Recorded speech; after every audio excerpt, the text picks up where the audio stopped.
राज्य सरकारच्या महत्वाकांक्षी शिवभोजन योजनेसमोर नागपूरमध्ये आर्थिक संकट उभं राहिलंय। जिल्ह्यातील 213 शिवभोजन केंद्रांचं तब्बल 18 कोटी रुपयांचं अनुदान मागील 9 महिन्यांपासून थकीत आहे।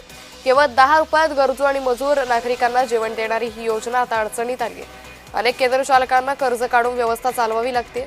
थकीत अनुदान तात्काळ वितरित करावं या मागणीसाठी केंद्र चालक मुख्यमंत्री फडणवीसांची भेट घेणार आहे। या संपूर्ण विषयासंदर्भात शिवसेना नेते किशोर कुमारिया यांच्याशी बातचीत केली आमचे प्रतिनिधी तेजस मोहतुरे यांनी।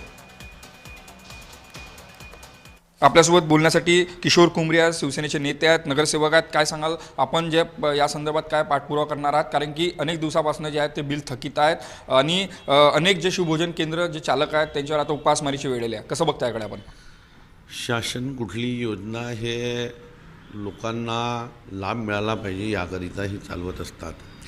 त्याचप्रमाणे शासनाच्या माध्यमातून शिवभोजन योजना ही गोरगरीब गरजू लोकांना, ज्येष्ठ लोकांना त्यांना लाभ मिळावं, एक वेळचं जेवण मिळावं यासाठी ही योजना आहे।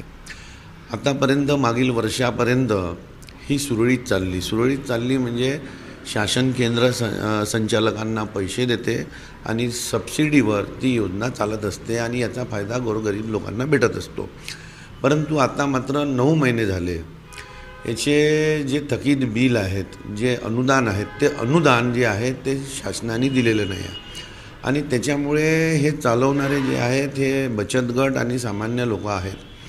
त्याच्यामुळे हे दर महिन्याला इतके पैसे कुठून लावणार, किती कर्ज करणार अशा प्रकारचा भाग सगळा त्यांच्यासमोर आहे आणि म्हणून एक एक करत असे ते केंद्र संचालक आपली